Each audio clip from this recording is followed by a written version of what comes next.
The Duchess is a hero from Elden Ring Nightreign, and I thought, why not bring her into the base game? So that's what we will be trying today. For you to understand the build, we first have to understand the Duchess. She starts with a dagger, is a high DPS character, has a really cool backstab, and her ultimate allows her to become invisible for a short period of time. But what really sets her apart though, is that she doesn't roll. She does this swooshy sidestep instead, which gives her a unique rhythm in combat. To recreate her as closely as possible, I'll be sticking to basic daggers only and weapon infusions. The only Ashes of War I'm allowed to use are Assassin's Gambit, Bloodhound Step, and parry. On top of that, I'll also not be leveling up because I enjoy the challenge, so instead I'll rely on stat boosting items such as Radagon's Sword Seal and Godric's Great Rune. As soon as I opened the gates to Limgrave, I head straight to Dragonbarrow to pick up Radagon's Sword Seal. It's one of the few ways I can scale up without leveling, which is necessary to survive this run. Next, I go to Fort Hyde to grab the Ash of War Bloody Slash. I'm not actually going to use the Ash itself, I only need it to unlock the ability to infuse weapons with Bleed. And that's the whole point here. The original Duchess is all about fast, brutal DPS, and Bleed is especially nasty in her hands. It's basically the core of this whole setup. Now I'm ready to grab a weapon that will get me through the first two bosses. I go for the Bloodstained Dagger. It has a low drop rate from demi-human sheaves, but luckily there's one shelling in the Weeping Peninsula. This rusty ass dagger comes with a passive bleed effect, so it's a great candidate for bleed infusions. It's not amazing, but it gets the job done for now. I take that dagger and upgrade it to +6. That's more than enough to take me through Margit. So I could go to Dragonbarrow to get Bloodhound Step to be more like the real Duchess in Nightreign. However, if I do that, then I cannot make my weapon a bleed weapon and I have to use resin. For that matter, I'll be skipping Bloodhound Step for now until I can get my hands on the Black Whetstone, so I need to defeat Radahn to get it. Until then, we are not going to use Bloodhound Step, but I think it's doable, so... The Bloodstained Dagger scales with Strength, so to get the most out of it, I've got this Strength Knot Crystal tier in my flask. I pair it with this Spiked Crag tier to boost my posture damage, since I'm focusing on having attacks to break Margit's stance and trigger bleed faster. Oh shit, I didn't get him. Oh, that is so frustrating.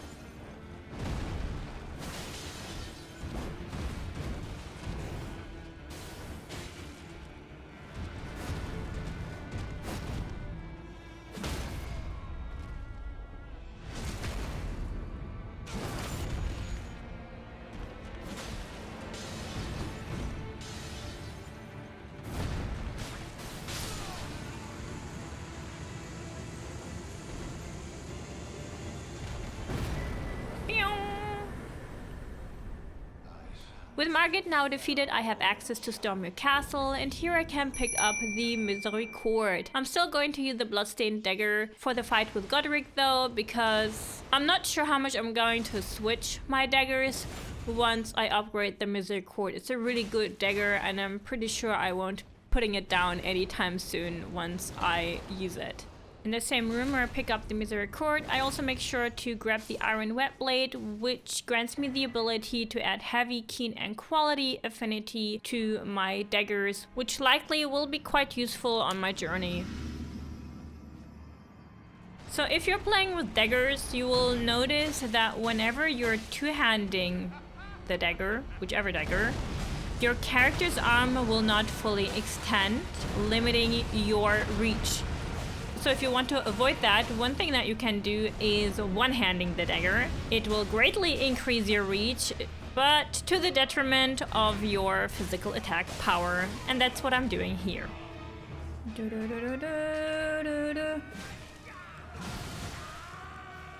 No, that didn't work. Okay.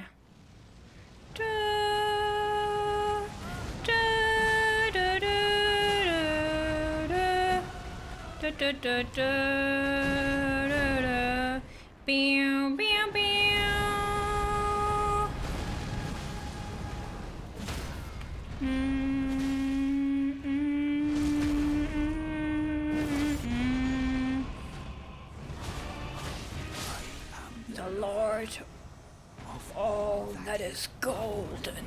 Defeating Godric grants me his Great Rune. Now I can climb up the Divine Tower of Limgrave and activate it. Activating it increases all my attributes by +5. That's every single stat, and given that we don't level up, it's massive. Finally, I move on to Liurnia. Here, I purchase the Parrying Dagger from Patches and grab the Dexterity Knot Crystal tier. Daggers don't really do much posture damage, so trying to go for stance break isn't super reliable. That's why stacking hits, like successive attacks or bleed, is way more effective. And that's where the Winged Sword Insignia comes into play. It raises attack power with successive attacks. And then it's straight to Raya Lucaria Academy. I upgrade the Misericord to +10 and also infuse it with Bleed Affinity using the Ash of War Bloody Slash. And whatever I'm wearing is really just for aesthetic reasons at the moment, so that I resemble the original Duchess as much as I can, so please don't pay any attention to whatever I'm wearing. I don't know why he's standing there. What are you doing?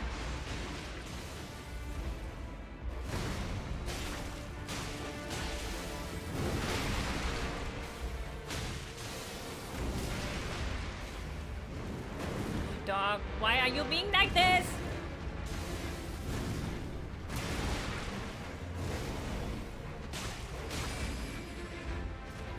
Ugh.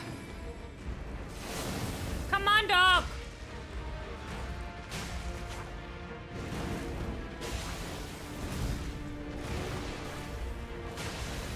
Oh yeah.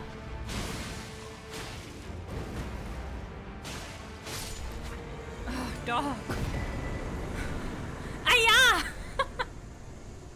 Okay, without wasting any more time, let's go straight ahead and pick up the Glintstone Wet Blaze so that I have the option to infuse my weapon with magic or cold affinity whenever needed. The fuck is wrong with you?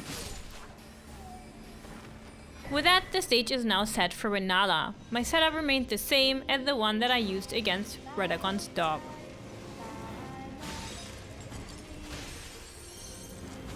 No! Oh no, I couldn't get her. Come on!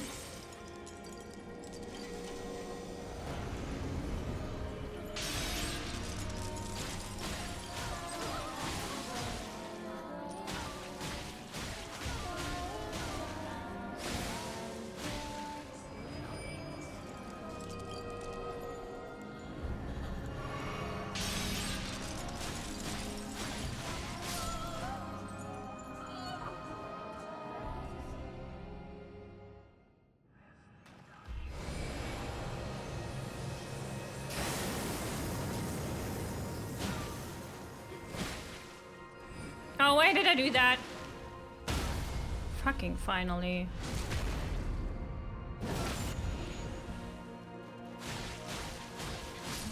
Little Rani. Okay. My dear daughter. With 2 shard bearers now defeated, I can return to the Round Table Hold and receive my 3rd pouch from Enia. I head to Altus Plateau via the Runestrewn Precipice, since I can collect a bunch of smithing stones to upgrade my weapon during my climb. Having reached Altus Plateau, I have now unlocked the stars and can participate in the Redan Festival.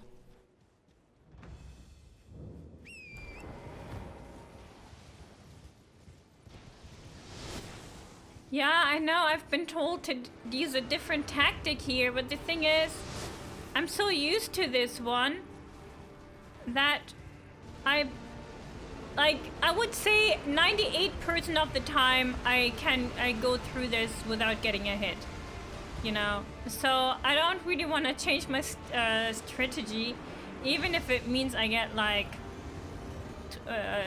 can shorten the fight for like 10 seconds or so. It's just not worth it to me.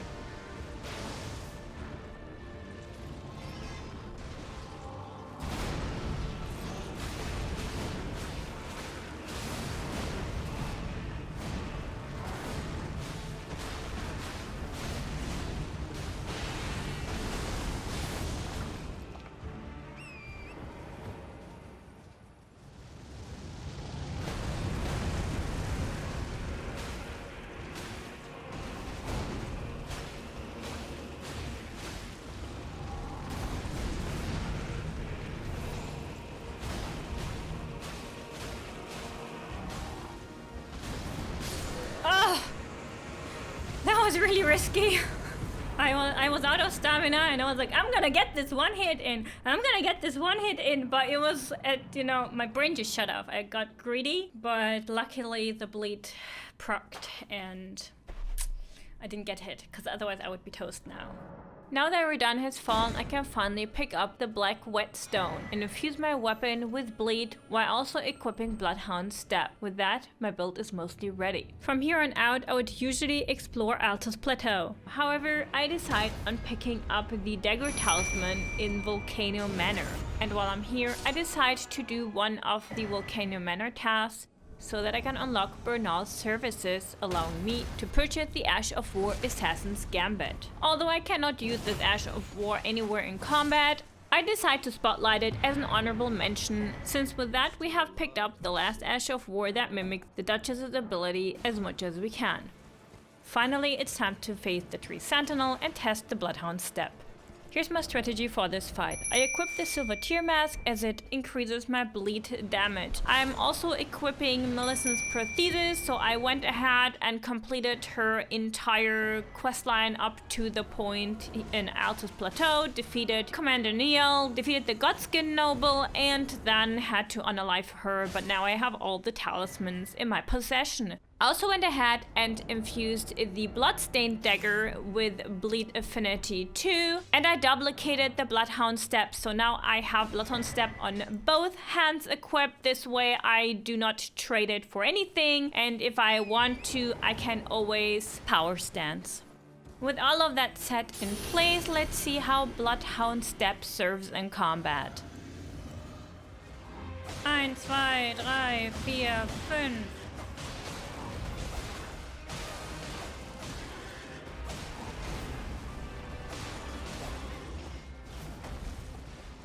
I need some stamina.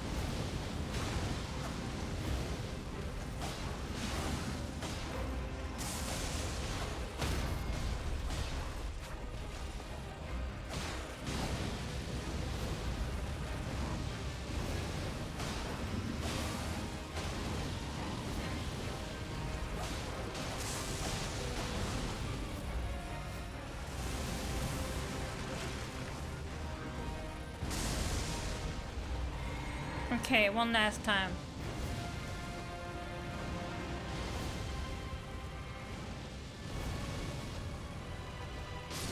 Alright, goodbye.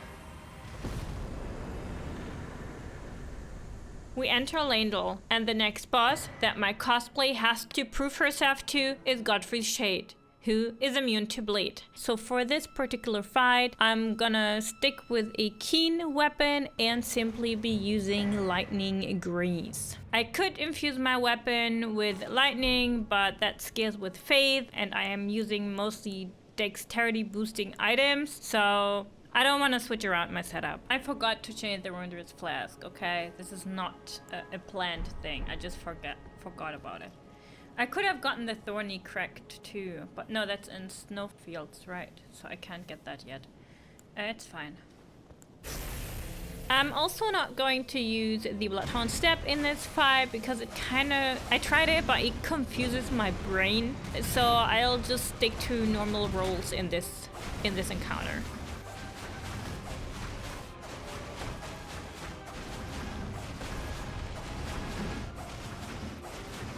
Wow, getting that stance break took a really long time.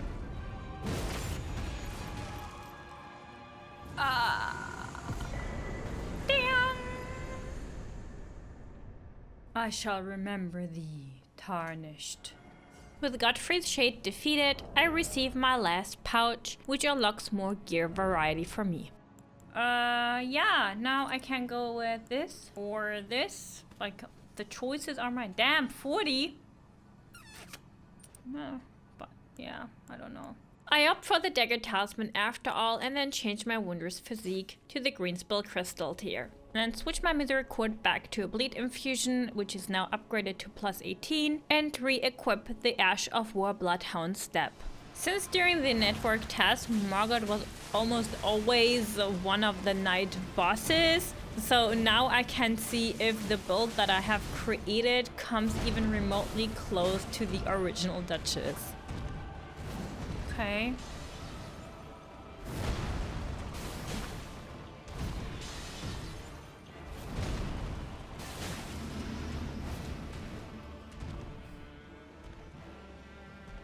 what? I think I'll wait a bit.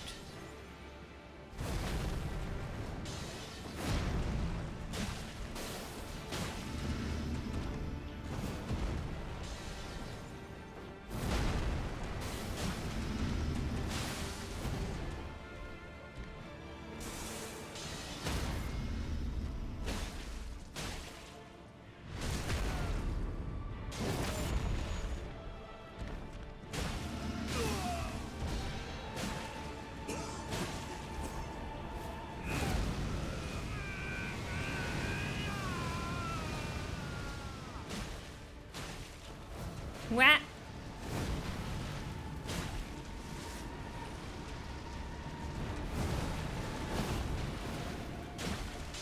No!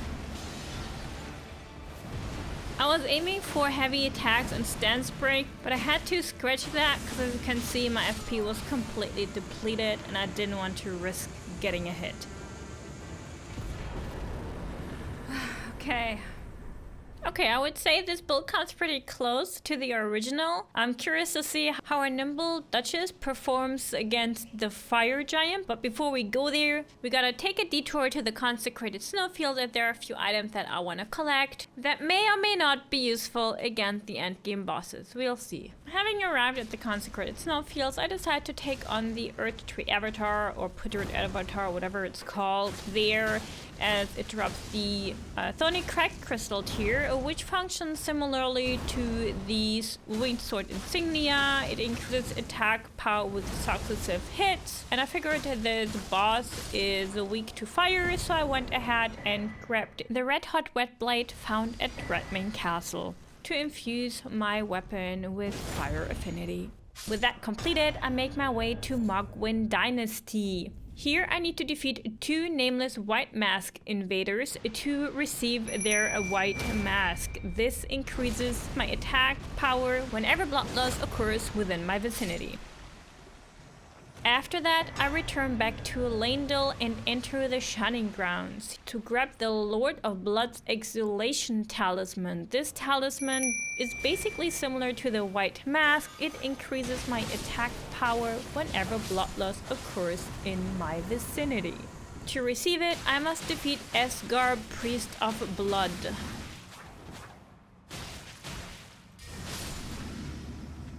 With my errands now completed, I can move toward the fire giant and test the Duchess's abilities against him.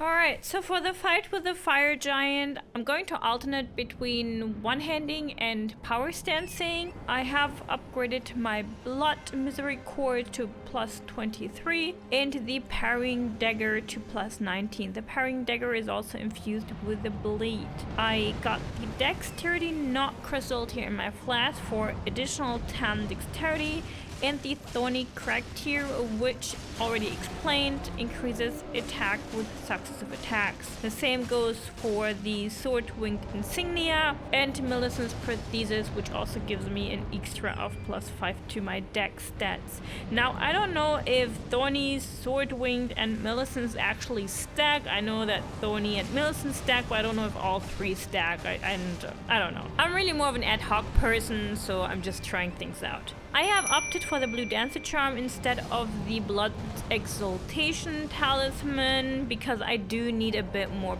damage. Against the fire giant, he just has a crazy health pool, so blue dancer charm it is for that one, but I'm still wearing the white mask for in case bleed procs, I get a bit more attack boost then.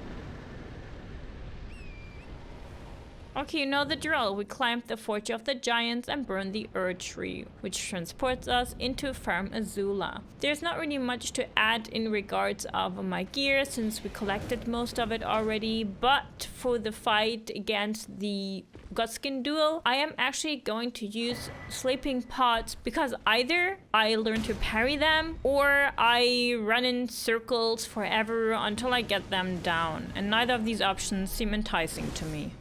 Oh no. Fuck. Oh fuck! And that's why I'm going to use sleep pots to speed up the fight and guarantee my success. For those of you who are interested, I mixed my wondrous physique with the spike crack tier as well as the thorny crack tier since I'm going to alternate between charge attacks and rapid slash attacks.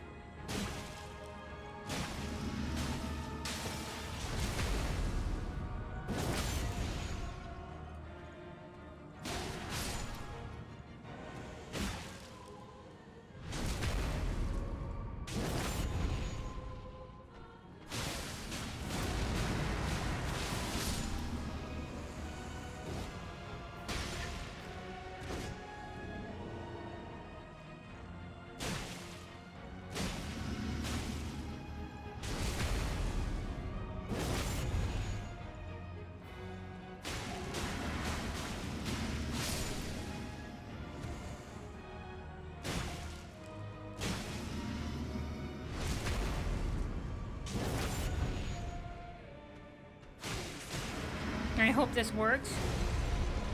Don't go too close.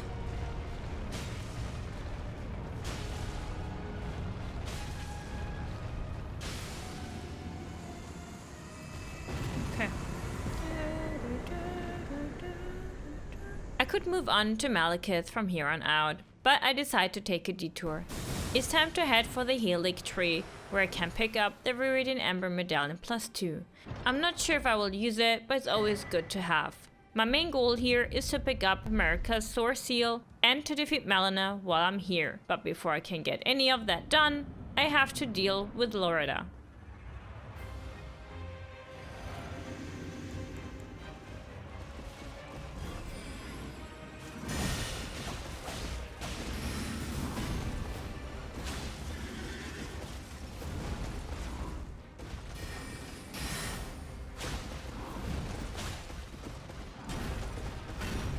I need to leave. I'm doing too much bullshit. Oh, yeah.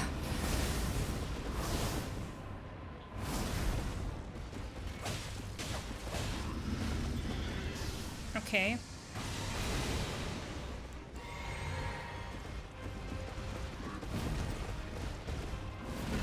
No, let's leave. I need to drink and to heal.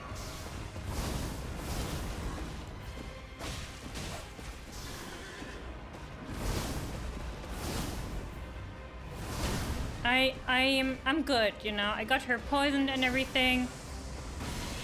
Just survive.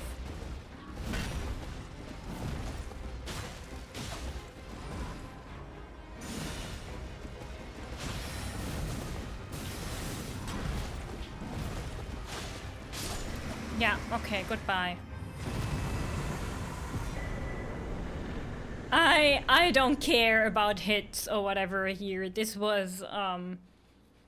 is really challenging with just the dagger. The reach is miserable and the damage isn't the best either, so I'm really happy just getting through with this fight and moving on to Malenia.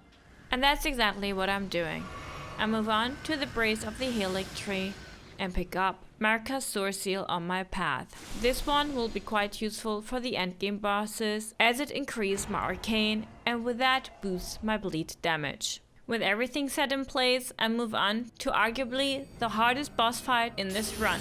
Malenia stands as a tough encounter. Her reach is without a doubt a difficult obstacle to overcome, especially with a dagger. I have to be more cautious to not get hit by her exceedingly long katana, so I'm definitely at a disadvantage.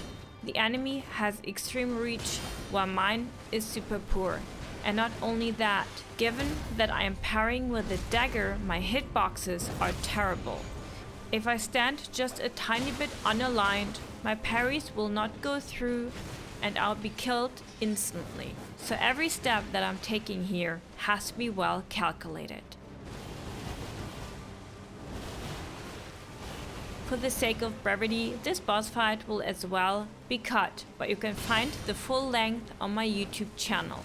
Check the info card on the right hand corner to find it.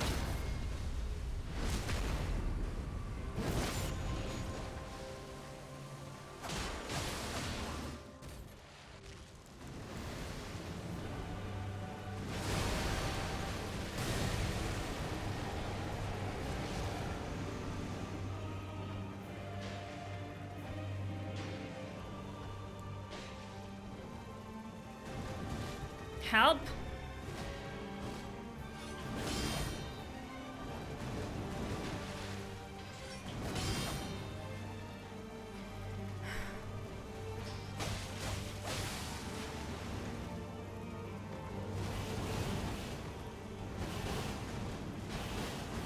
Oh my god, I have no idea what the fuck just happened.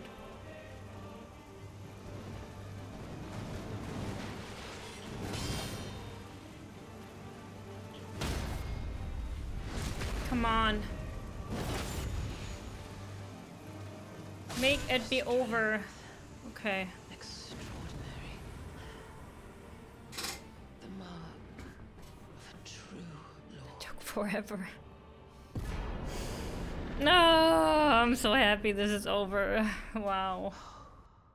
With the Haligtree cleared, I return back to Farm Azula and move straight to Malekith. There's nothing for me to grab here since I don't really need Alexander's Shard as I'm really only using Bloodhound Step, Parry and Assassin's Gambit as you know, so straight to Malekith it is. And here, the Glintstone Webblade, which we picked up in Raya Lucaria Academy, is finally coming into use as I am infusing my parrying dagger with Cold Affinity. The Misericord remains with its Bleed infusion. I'll be alternating between Frostbite and Bleed. This way, I do not have to wait until the Bleed meter, for instance, builds up as I am switching around, so it takes less time to hit them with Bleed or with Cold for it to proc.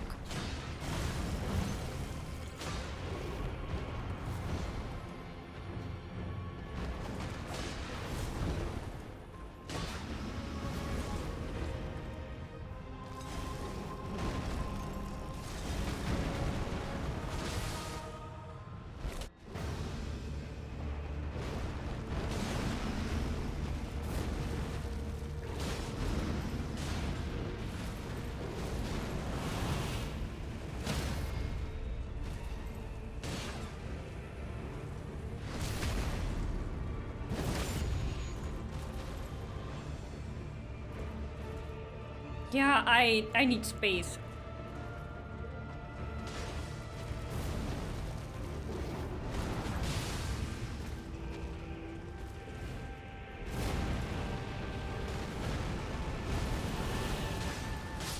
Goodbye.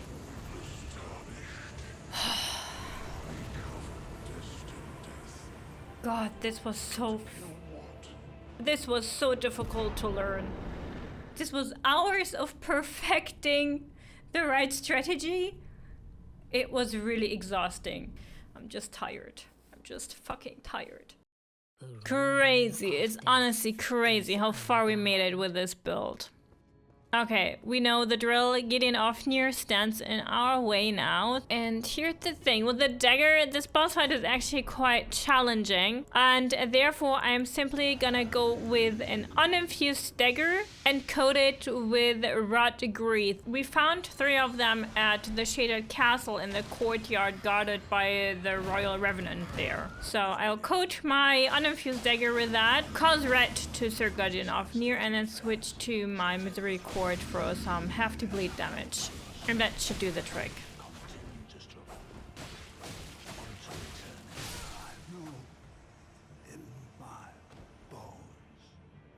Okay, goodbye bye. I don't want to listen to your monologue. We move on to Hurralo.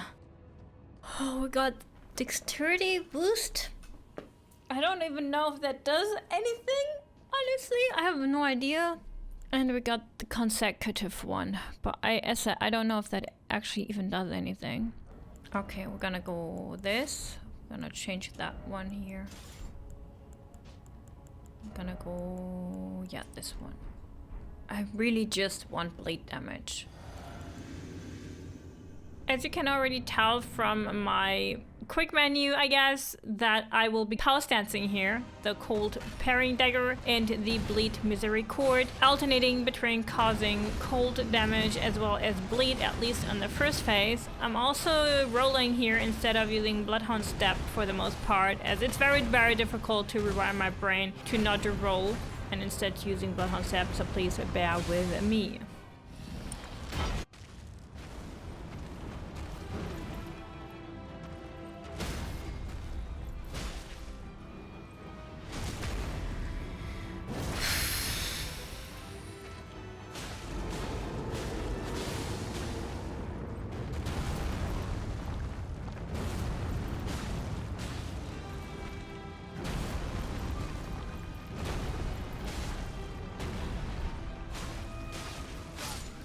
Oh, Jesus.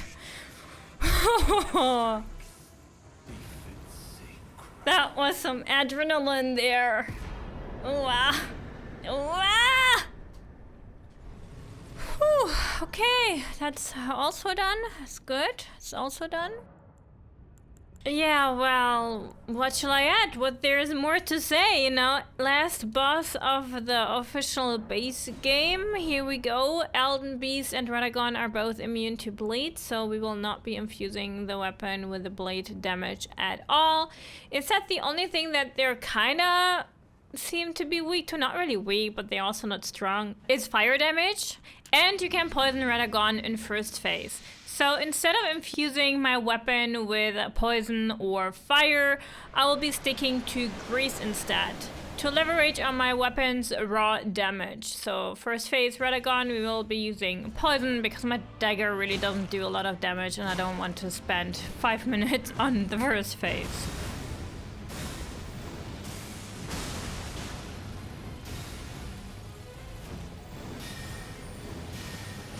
Why is he going so crazy? I don't understand.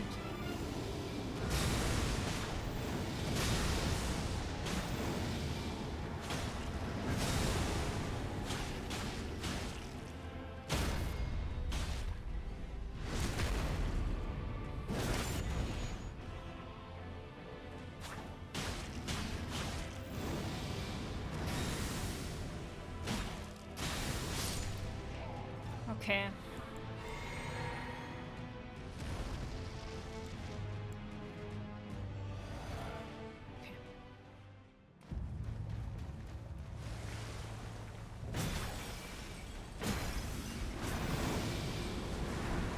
Oh, fuck.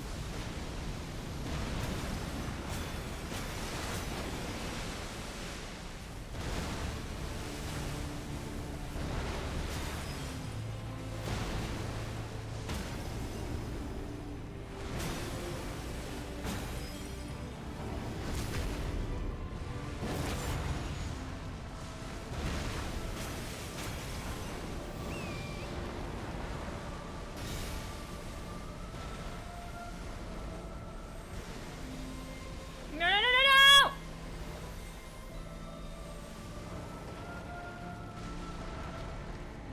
I don't know how I messed that up, but I messed that up.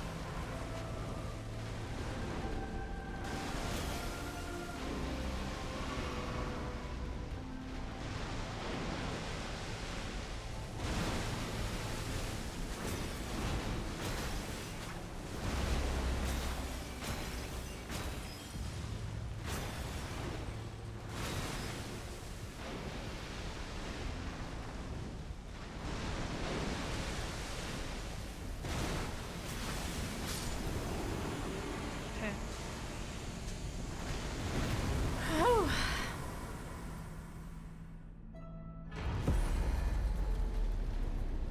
Woo! We finished! And I really hope you enjoyed this run. I'd really love to take this build into the DLC, and if you think so as well, drop a knife or dagger emoji in the comments so I know I should bring her into the DLC, and I'll see you next time. Thank you for watching and bye.